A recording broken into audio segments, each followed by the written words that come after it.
I don't think RV parks are like an apartment complex so that everybody's model can be the exact same, because there's so much variation in how you run it, where it's at, how big it is. It's not just like go find a property management company and let it go. The other question there's how do we find it? And so for Climb Capital, we have really two branches of that. We have on-market deals and we have off-market deals. The on-market deals are slowly building. There's a lot of brokers that are starting to move into that space. And so we've just building relationships with those brokers, staying on top of all the email blasts. We were in all the Facebook groups. We're in all the groups where people sell stuff. So we see anything that comes through there. And then on the off-market side, we basically have an in-house wholesaling team that is calling lists. And we're going down and making every offer we can on every park we can and every location we want to be in. And then both of those are running into that same underwriting and then going into a closing as we go. So you're listening to the Guerrilla State Investing Podcast. We're not here to bruise your bananas with guru sales pitches, overrated fluff, or any other kind of monkey business. We simply provide the ground-pounding truth about what it takes to be successful in real estate. Okay, and welcome back to another episode of Guerrilla State Investing Podcast. I'm your host, Brandon Magierowski, and today I'm selfishly excited to have Jeremy Hans on the podcast. Jeremy Hans is with Climb Capital, and in late 2021, they made a pivot to be actively pursuing RV parks. They started it in multifamily back in 2014. And at the time that first deal was going full cycle, their first syndication in multifamily was going full cycle, they picked up their first RV park, and that was at the end of 2020. And a year later, they made the pivot. A lot of investors are making that pivot these days because of the competitive nature of multifamily. And I am really, really interested to hear this story. So Jeremy, welcome to the program. Brandon, thank you for having me. Glad to be here. You got it, man. All right, let's give us a quick, brief 2014 to 2020 history of your multifamily experience in real estate, and then just how the transition happened. What did you guys see in the market? Sure. Why RV parks? And let's get this conversation going. So going back a step earlier than that, right? I'm as white bread as they come. I'm as middle class white kid from the suburbs as you can get. Nice parents, good bring up. Got the Navy scholarship. Was in the Navy from 2017 through 2017 as a helicopter pilot. Of course, there's fun that came with that. There's also just, ready to do something different. So that kind of, while I'm still active duty, is when I started the focus on real estate. My first deal was really in 2010, buying a fourplex that I house hacked in Bird before those were even words. And then moved to Pensacola in 2013 and decided, well, I got to figure out a way to do real estate out here. It took me a little bit of 18 months or so to get my feet underneath me and to meet my partner, Bob, out here. And so we actually tried to buy the same mobile home park in 2014. I didn't know Bob at the time. I knew of Bob. And so I ended up calling him one day and I said, hey, I've got this mobile home park I'm trying to buy. I hear you're into mobile home parks. I have some questions for you. And he's like, well, which one is it? And I told him, he's like, well, I'm trying to buy that one tomorrow. And I was like dejected for a second. I was like, well, don't offer more than I'm going to offer. Like, we have the same job, right? So Robert is a former V-22 pilot in the Marine Corps. He was a flight instructor at the time. I was a former Navy helicopter pilot, also a flight instructor at the time. We lived a block and a half from each other, went to the same church. We had way too many similarities, like being the oldest of four. We both had white dog, like bulldogs. It was very strange, right? So we decided to work together at that point and started doing the multifamily thing. Our first deal actually were mobile home parks. We bought, we had a syndication that kind of failed. Our very first syndication failed in 2014. The guy died 2 days before closing.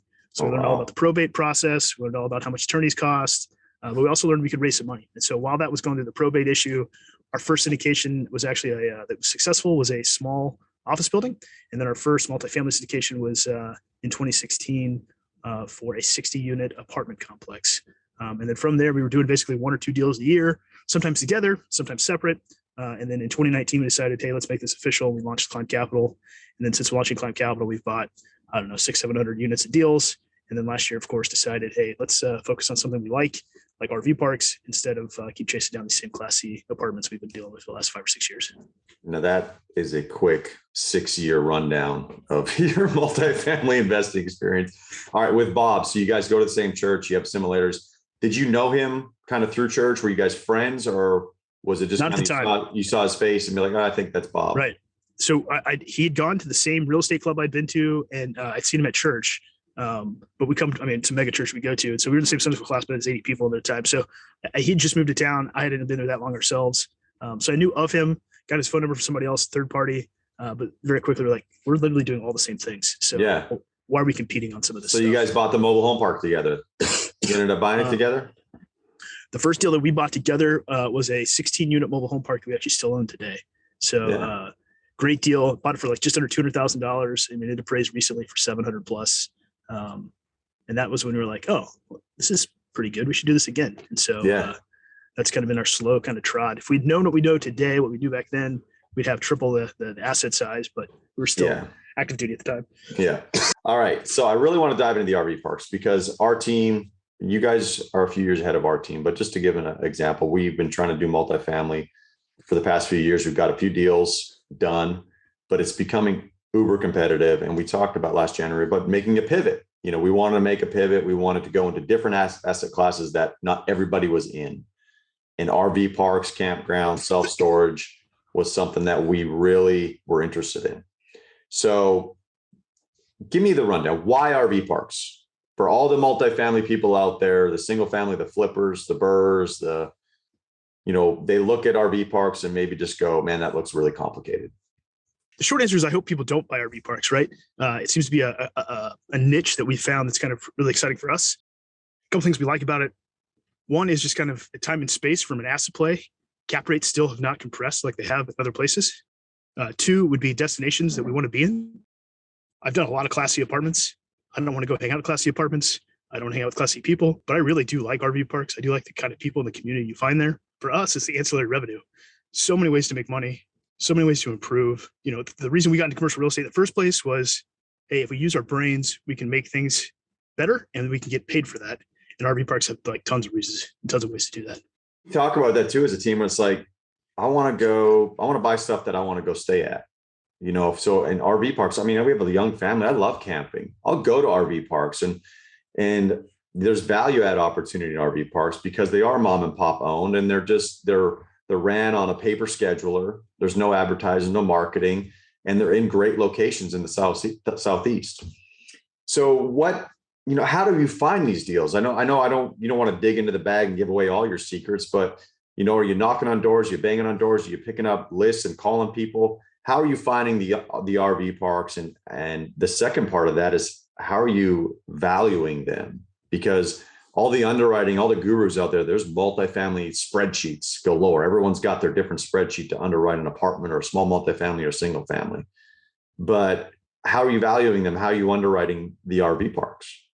So I think for us, we have an advantage because we had some success already, right? So we were a little bit step ahead.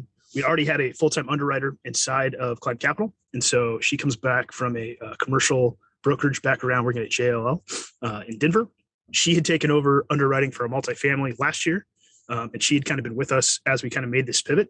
And so we were able to kind of build our own underwriting spreadsheet, kind of an example. We've also had 3 that we owned kind of without syndications or just, single partner deals. And so we were able to, in those 3 deals, kind of learn on our own dime before we were ready to start taking these out to other people. And so that's going to allow us to kind of understand, I guess, the RV park model a little bit, and specifically our RV park model. I don't think RV parks are like an apartment complex and that everybody's model can be the exact same because there's so much variation in how you run it, where it's at, how big it is. It's not just like go find a property management company and let it go. The other question there is how do we find it? And so for Climb Capital, we have really 2 branches of that. We have on-market deals and we have off-market deals. The on-market deals are slowly building. There's a lot of brokers that are starting to move into that space. And so we've just building relationships with those brokers, staying on top of all the email blasts. We were in all the Facebook groups. We're in all the groups where people sell stuff. So we see anything that comes through there. And then on the off-market side, we basically have an in-house wholesaling team that is calling lists. And we're going down and making every offer we can on every park we can and every location we want to be in. And then both of those are running into that same underwriting and then going into a closing as we go. So as we speak right now, we got 3 under contract with a 4th contract waiting to be signed hopefully today. So We're moving pretty quick here. And what locations are you seeking out? Is it just the Southeast? Is it Florida? I know you're based out of Pensacola. You're trying to draw a 300-mile radius around yourself. Or are you ready to branch out into Tennessee and these other destination areas? So Climb Capital was started by 2 military aviators. We have since hired 2 more military aviators. Our underwriter is married to a military aviator, and our marketing guy was a former Army guy, right? So he's just a landlord. But we wanted to buy an airplane, and so we recently bought an airplane as individuals, and so we're willing to basically go anywhere the airplane can go. We want to stay full-time RV park, so not looking for stuff that shuts down over the winter and in the Southeast. Yeah. So where does he draw that line on not shutting down in the winter? Is that like is it Tennessee across the Carolinas and South? Our farthest park right now is just south of Cincinnati in Ohio. It gets a lot of snow, but we can still stay open throughout the year there. So that's probably kind of that northern Kentucky border is probably kind of where we're going to end in our search right now. Okay. So when you're evaluating these RV parks, obviously a lot of them are going to be mom and pop owned, probably owned by some 65-year-old lady that's had it for 20 years and she had to pay it off and she's ready to get out of it. What are the value add opportunities that you're seeing at the RV parks? Like, what are the top three that you go, we're going to do this, this, and this on almost every single one of these? There's probably like 10, but the first couple I think of would be one is just making sure rents are matching whatever the market is. And so, if you're charging $30 a night, well, the market's 50 to 60 in almost every location, maybe more in good locations. Two would be a lot of these parks are having lots of month-long or longer rentals. And so these guys are staying either seasonally or they're staying throughout the year. And so we can move a portion of those long-term rentals to short-term rentals. We can certainly increase the valuation. We really like to have online booking software. And so almost every property we've bought, we've been able to improve the reservation system to be able to kind of be more efficient, get more people in that way. And then if we have ancillary revenue sources, Airbnb cabins, firewood rentals or sales, golf cart rentals, whatever else we can find, we'll typically find those other things too to kind of to add value. And you call those what'd you call those ancillary revenue streams? Yeah, ancillary revenue streams, right? So just other things people are going to pay us for. Propane would be one of the big ones we actually get at every property. Storage options if we've got places in the park where there is no place to camp there, but we can still park some trailers or some RVs. Yeah. Stuff like that is it starts to add up pretty quickly in an RV park. All right. And this might not be a cookie cutter thing for each park, but what percentage are you keeping long-term rentals on a typical park? So to us, it's a constant test. So we're going to try to maximize that to the most that we possibly can till it stops making sense, and we'll keep the rest long-term. But we're typically going to start at about 20 to 25% of going to short-term rentals. And if we keep the demand up, then we'll just keep moving to more and more short-term rentals.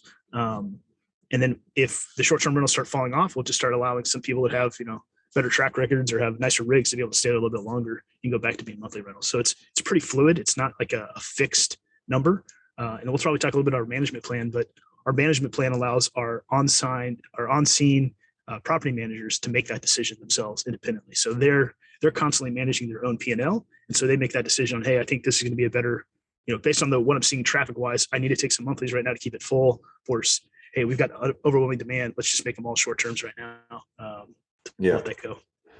And you talked about software, booking software. And we talked about, a lot of mom and pop owners are going to be using pen and paper to make bookings, probably just through phone calls. So there's probably, I think there's 3 or 4 that I know of, like CampSpot. What software do you guys love the most? What's been the most beneficial? For the short-term rentals, we're using CampSpot. CampSpot is a great reservation software. On the backside for expenses, you got to find something else. So we typically use CampSpot in combination with AppFolio for the long-term rentals to be able to have leases. And then we run all of our expenses through AppFolio and our income from CampSpot through AppFolio to keep kind of bookkeeping somewhat clean and coherent between the long-term, short-term, and all the other expenses. Okay, just for the listeners. So you use CampSpot, which is an app that has all the campgrounds in the country on it, and people click on it to book a short-term. They're driving through, they want to stay 3 or 4 nights. They book it through CampSpot. Your reservation system hits it. They go get their spot. If it's someone that's coming in and be like, I want to live there for a year or 6 months, you're using AppFolio, which is used for a lot of multifamily long-term rentals, some smaller stuff, and you book it through there. And then you just take your profits from CampSpot and shove them into AppFolio. So all the reporting is done under AppFolio. Correct. And then CampSpot, you can break out. So people pay on it's a reservation software, but they also pay through CampSpot.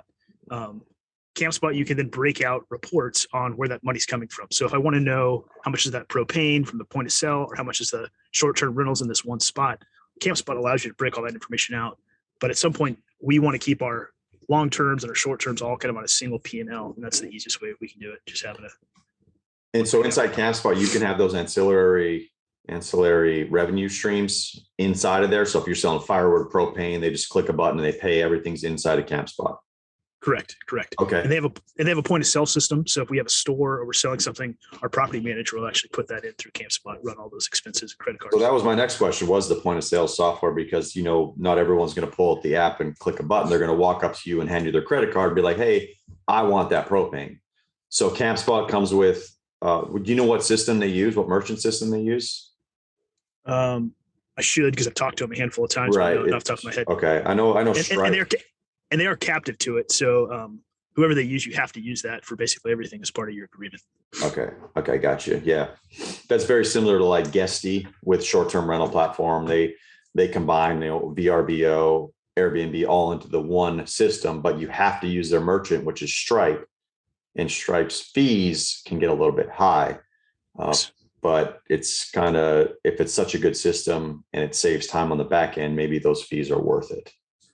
And we use Stripe occasionally too. When we buy a park, getting the CampSpot system set up is going to probably be a month-long transition or more if you're starting from zero. And so right. Day one, we'll take Stripe and we'll use Stripe for probably the first 3 months, and then kind of stop using that as everybody gets transitioned over to the new systems. Okay. How long does that transition period take? Because when you buy a multifamily, you hire like a large apartment, you hire like Capstone or some property management company that comes in and just changes all the accounts over and you're up and rolling pretty quick. But we know with mom and pops, moving systems into you, moving accounts over into your name, all that takes place. You're trying to lead up to closing to make sure you have all those ducks in a row. But when closing hits, that's when it really starts to transfer over. So what's the time period between closing and having your systems up and running? A lot of that's for us is going to depend on our on-site property manager, how long have they been there, what their ability to kind of get that stuff done. For CampSpot specifically, you have to give them all of the information for each site. So how big of a unit, what kind of power, what kind of water, does it have a dump, all these types of things. And so once that spreadsheet's built out and you answer all their questions and get processed through their system, they build a map, and then there's a website process also that all gets kind of transitioned there. Generally, we're shooting for about a month, about 4 weeks to get all that stuff completely up and going. Yeah. We're probably not as aggressive on trying to get things turned over as quickly as possible as we could be, but that's also because we're a smaller shop and we're doing everything in house. So all our property management is self-management. So we have a couple people at Climb Capital that each have very specific parts of the due diligence and parts of the turnover. And so they can kind of, add that to their list of other things they're doing on a day-to-day basis to make sure that stuff gets done as quickly as possible.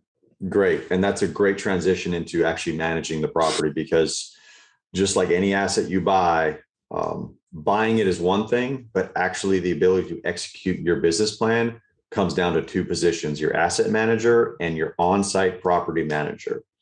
With large multifamily, you can outsource that. There's property management companies across the country that are very versed and that are very good at it, and you pay for what you get. In RV parks, I'm sure they're out there, but they're just not as plentiful. But I think you guys do in-house property management, correct? Yeah. Have you ever outsourced it? We've never outsourced an RV park. Okay.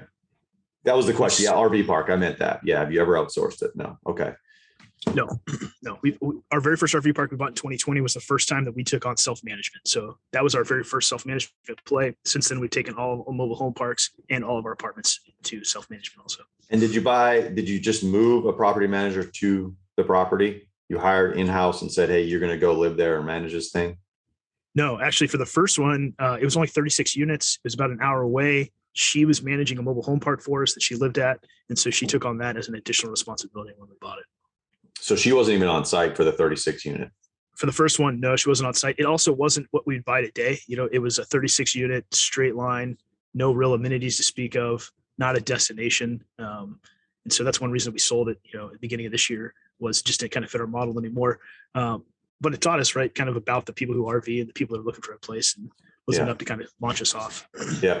So now you have property management that you push to be on site if there's amenities and it's a destination area, correct? Correct. So everything we've bought in the last couple of years, property manager is on site or is in town. If they can live on site, if there's a property for them, great. If not, living nearby is fine too. and that is their sole responsibility. So we buy stuff big enough that can support a full-time property manager salary, competitive salary, right? So we're really looking for 60 to 80 minimum spaces, and preferably more at this point to kind of feed that. Okay, so it follows in line with large multifamily where, 60 plus units is enough to have an on-site property manager living there. So with RV parks, you're saying the same thing. 60 plus pads constitutes enough money to have the property manager live on site, either on one of the pads, or maybe there's apartment quarters there, or depends on the structure of. Every RV park is so weird, right? But they almost always seem to come with an extra house or a mobile home or an apartment or something, right? Yeah. So we typically offer that up as an additional benefit, right? So, hey, if you live here, it's not going to cost you anything because we know you're going to be here all the time. So that's better for us, better for them if they don't have to pay for where they live. And we just make sure that lease is coinciding with their employment. So as long as you're employed, you can live there. If you are no longer employed with us, that lease terminates at the same time. And how are you motivating these property managers to make sure that, the park is full, people are happy, the reviews are great? Obviously, I'm assuming you're paying them a salary to live on site. Is there any other motivation for them, either money-wise or, equity-wise, to say, I love this more than just what the salary is paying me?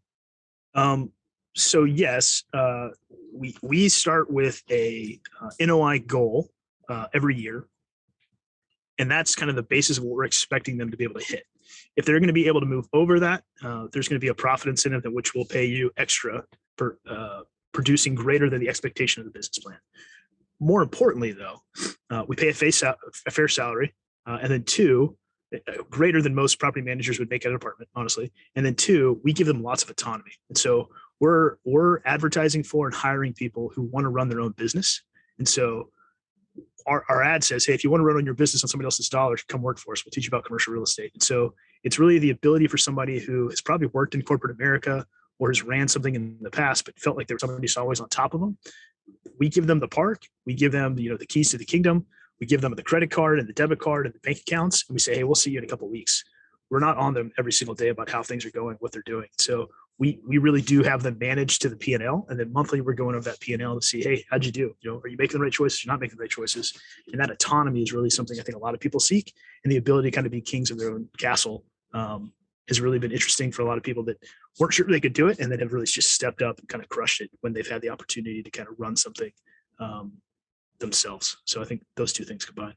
I love it. So monthly meetings is what you're doing. Obviously, early on, probably in the process, it's weekly or sometimes daily, right, to get things moving. But once it's stabilized, you're having a monthly meeting to review the P&L, talk about any issues come up, any strategies moving forward.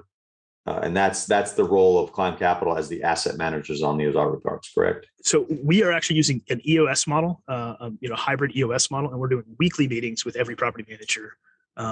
And they're giving us weekly updates on their scorecard, right? So if you're familiar with the EOS or Gito Wickman's traction book, we're using that level 10 meeting, the 90-minute meeting with all of our properties right now. Eventually that'll move into asset classes. And as we continue to grow, that'll move into each regional manager running that same meeting. But we're getting the weekly meetings so that they can ask us questions or get help with things as they need. But yeah, the review of how things are going and kind of holding people accountable is really happening on that monthly, one-on-one. Hey, let's look at the P&L. Yeah. What happened this month? Can you describe what EOS is? EOS in the simplest form would be saying you're taking this craziness that is this brand new business and you're putting a little bit of structure to it. It has a breakdown of basically ensuring that you have a hierarchy, that you know each person's role and you know your values and what you're trying to do. And it's a process of using somebody else's systems to make sure that everybody's moving in the same direction. It's really what it is. Yeah. Okay.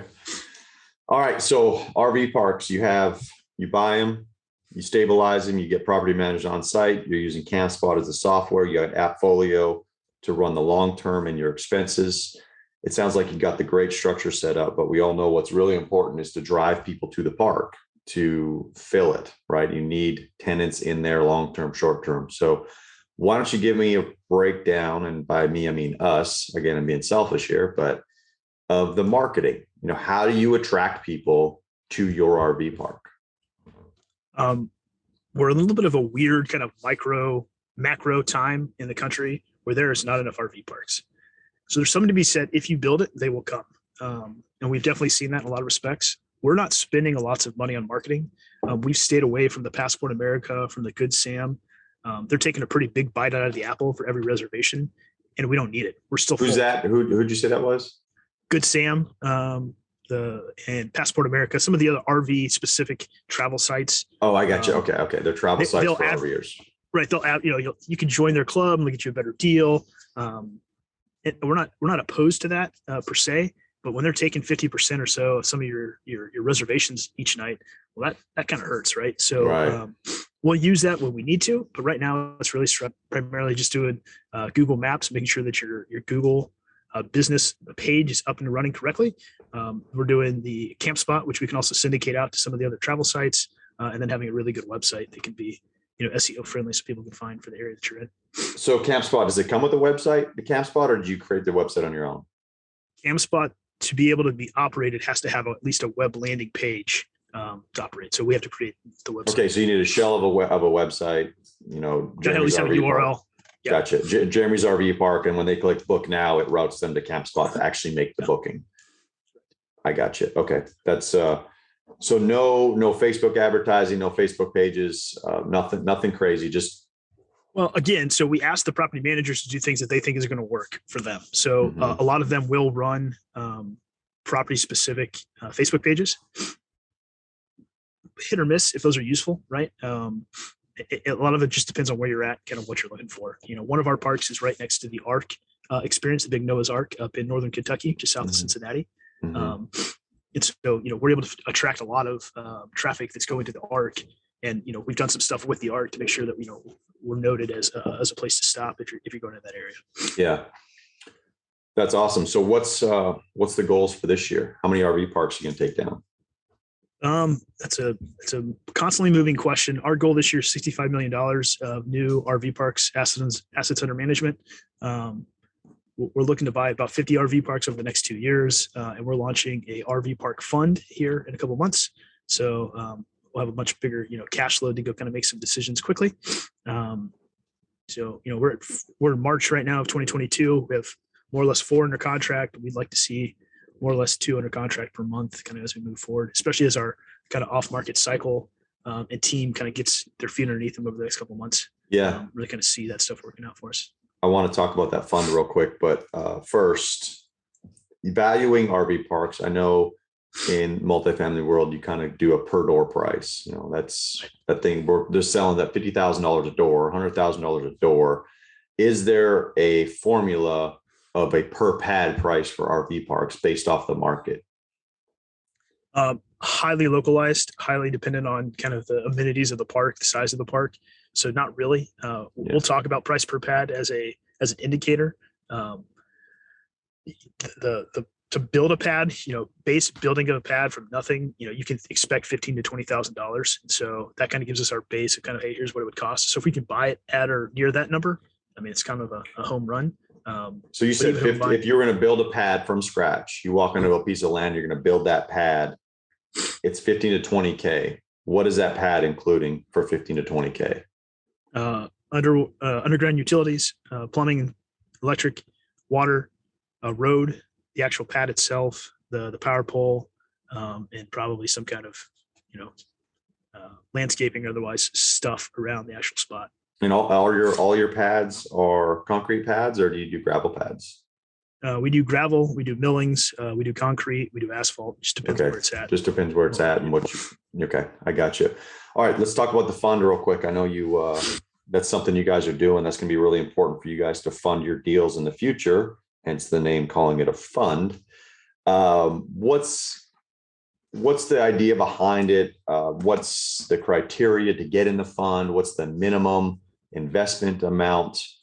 I may be too early for you to start talking about that, but maybe just kind of give some wave tops, high level stuff here. So nothing is set in stone. So, it's stuff that we're still working on to get kind of launch date sometime in the summer. But we're looking to specifically buy destination RV parks in the Southeast. So that'll be kind of the structure of that. The reason for the fund is simply that we're doing so many deals that we want to have a more wide diversity for our investors. everybody wants to invest in an RV park, but choosing this one park in Kentucky and this one park in Georgia and this one park in Florida, sometimes the risk profile doesn't make sense based on that one individual park. So now if you can basically buy a swath of those, you're getting 15 to 20 inside of your same investment. I think that's a much better play from a diversity and a risk management play for investors. For us, the other thing that's going to allow us to do is to make sure all of our funds are going in one place. We've been having so much interest in our deals that we've had people bringing us large, $1 million plus in capital, and we've just been able to kind of plug that capital to a park. Super easy, right? The downside is all of my investor base, when they've got $50,000 to $100,000, aren't even seeing these deals, and so they're feeling like they're being left out. So we don't leave people out anymore. And so if we can move everybody's capital into kind of one big stack, everybody can kind of get the same bite of the apple. And then the other thing that's going to hopefully allow us to do too is to move a little bit faster on some of these smaller deals where, it's a great deal, but they've got problems with closing timelines, or you can only buy it in cash until you fix some problems. And so it allows us to kind of recycle that money by buying some stuff outright in cash and then refinance on a slower timeline as required as we're buying more stuff. Okay. So if a fund, I give you $25,000 and you don't have a deal for that $25,000, I'm just trying to give some base level understanding of how a fund works. As you say, hey, we got the Jeremy RV Park Fund, we're ready to go. Do I give you $25K up front, or do I wait till you have your first deal? So typically fund structures would look like when you make your amount that you want to invest in the fund up front, you would give us you give us 10% up front. And then at points in the future, we'd have capital calls in which we'd have to have like a 14-day period to give us the extra money as we needed it, as we kept going. That details we still haven't completely finished, knocking out. But we'd expect something similar kind of going forward here where, we'll take a portion of your funds initially, and then we'll have a couple of years to make sure we have time to find the right deals before we just take all your money. Right. And how much, let's say I give you $50,000, you need to give me $5,000 up front to hold your spot in the fund. And then you get your first deal. You said you're going to diversify my money across multiple deals. So you just pulling a certain percentage of that 50,000 for that first deal and holding the rest back for the next deal. Is it kind of the understanding of it? Some of it's kind of still to be seen, but the idea is if we're raising a $10 or $20 million fund, it's probably going to be a $20 million fund. We get everybody's kind of initial capital in there. We'll use a percentage of whatever's required of everybody's money kind of in pro rata to go buy whatever that first park is, right? So the fund buys a park and you have, some ownership in that per the fund. Okay. All right. That makes sense. All right, man. Well, dude, this has been an enlightening conversation because I know there's a lot of people out there that are spinning their wheels in the multifamily sector of real estate. It's just uber competitive. It's difficult to find deals. A lot of stuff is overpriced, and you guys are ahead of the curve on this RV park stuff. You really are. And it's going to get, I have a feeling in 5 years, RV parks are going to be what multifamily was starting back in 2015, 16. That's kind of when I started seeing the ball rolling on multifamily. Now there's a guru around every corner in multifamily. There's courses galore. You don't see that in RV parks. I think it's coming. I think hopefully for your sake and maybe for our sake, that slows down because our team is highly interested in buying this asset class as well. But where can people find you, man? How can people get more information about Climb Capital? This fund's coming up. Just give people some information here. So the easiest place to find us, of course, is always on the internet. So you can always just Google Climb Capital or climbcapital.com. We're on all the major social media platforms. For me personally, I'm doing a daily TikTok, or as best I can to do a daily TikTok video on commercial real estate or RV park investing specifically. They're terrible. My 200 followers a day, I'm sure, though, are really looking forward to see me every day. But my daily TikToks. But if you go to the website, you can sign up for our email or reach out to us if you're going to be an interested investor. We can start setting up talking to you for 506B deals. And then assuming the 506Cs don't go up to a $10 million accredited investor number this year, we'll probably have some of those available and kind of marketed widely by the end of the year. Awesome. Jeremy with Climb Capital, thank you very much for your time, man. Absolutely. Thanks, guys. Thanks for listening to the Gorilla State Investing Podcast, where we give you the ground-pounding truth about what it takes to be successful in real estate.